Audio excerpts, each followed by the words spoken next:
ભાઈબંધ જય માતાજી. આજે થઈ ગયો રવિવાર ને આપણે જાગી ગયા. રવિવારે આમ કાંઈ જાજુ આપણે કામ હોય ને ઓફિસમાં રજા હોય તો મોડું નાવાનું, મોડો નાસ્તો કરવાનો. આપણે નાહી ધોઈને તૈયાર થઈ ગઈએ. હવે જવું આપણે ફાંકી લેવા. અમારા ભાઈ જમવા બેસી ગયા છે. જમવા ટાઈમે અમારે રમકડાઈ બાજુમાં જ હોય અને ધાંધિયા ઘરે જમતા ટીવી અમારે જોવા જોઈએ. ટીવી વગર અમે જમવાનું ભાવે નહીં. અમારે જમવાની સારી વેફર છે, બટાકાનું શાક છે, રોટલી છે, આવું બધું છે અમારા ભાઈનું જમવાનું. અને બાજુમાં રમકડું હોય એના ધાંધિયામાં જમવાનું ચાલુ હોય. જમવું ન હોય, વેફરું ખાવી હોય, કુરકુરિયા ખાવા હોય, બધું કરવું હોય. જમવું ન હોય એટલે બે દીકરાને હમણાં દબદબાટી ચાલુ થાય ધીમે ધીમે. જો પલોઠી ન વારવી હોય, આ ન કરવું હોય. જો એ હમણાં તમે જો ઘડીક વાર ખમશો ને એટલે એકાદી ઝાપટ અટશે. નો પલોઠી વારે કાંઈ નહીં, ધાંધિયા કરવાના હોય બસ. નાના છોકરા હોય એટલે એવું જ હોય, જમવાનું વેફરું દેવી પડે. જો દીદી જોયું ને તમે, આ અમારે ચાલુ જોઈએ આવી રીતના. હાલો બધાને હાઈ કરો, જય માતાજી કરી દો. હા, રાધે રાધે કરી દો. જમીને નવરા થઈ ગયા હે. જો હવે એલા હાલો બધાને દીકરા તારો રમકડા બતાવો. જો આ જો લાઈન જો, આ અમારા મોટાભાઈની રમકડાની આ બધી કલેક્ટ કરેલા નાની નાની ગાડીઓ બધી. આ તો અહીંયા ખોખો કરેલું છે. રમવાનું નહીં હોય પણ જબલામાં ભરીને જ રાખવાનું ખાલી, ગમે બમે નહીં કાંઈ. એટલે આ અમારો એનો વાંદરો છે.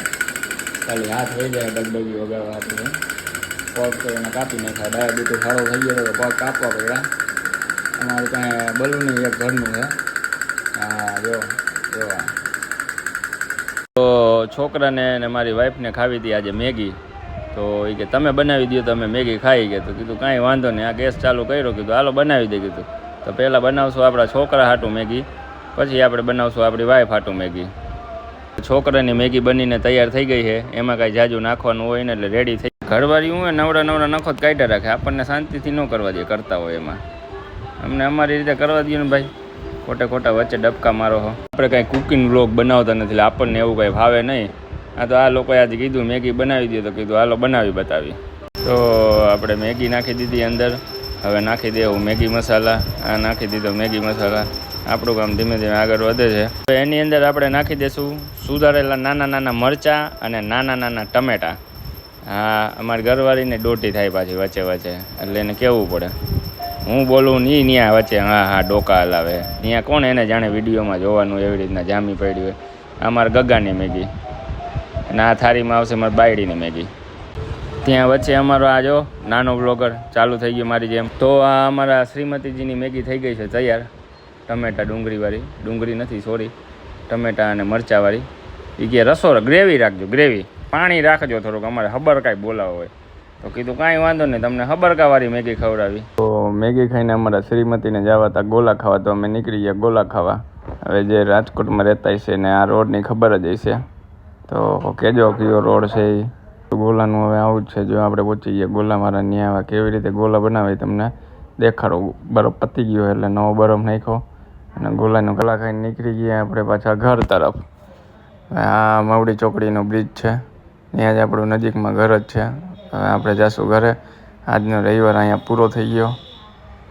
કરતાં આખો રવિવાર વહી ગયો, કાંઈ ખબર ન પડી ગઈ સાંજ. એટલે સાંજ પડે ને એટલે અમારા ભાઈને આ ટબમાં નાહવા જોઈએ. આ અમારું ડેઇલીનું રૂટીન છે, ટબમાં નાહે. જો એ એની મોજમાં ટબમાં નાહે અને રમકડારે વાતો કર્યા રાખશે.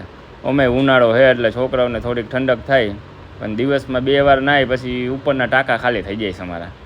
એટલે એ બધું ધ્યાન રાખવું પડે. હવે છોકરા છે એટલે આપણે કાંઈ કહેવાય નહીં.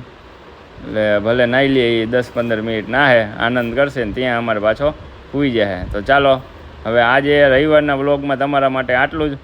ફરી પાછા આવશું તમારા માટે નવું કાંઈક લઈને. તો બધા મિત્રોને મારા જય માતાજી, રાધે રાધે અને શુભ રાત્રિ. મજા આવી હોય તો લાઈક કરી દેજો, સબસ્ક્રાઈબ કરી દેજો અને કમેન્ટ હળહળાટી કરી દેજો. ભલે.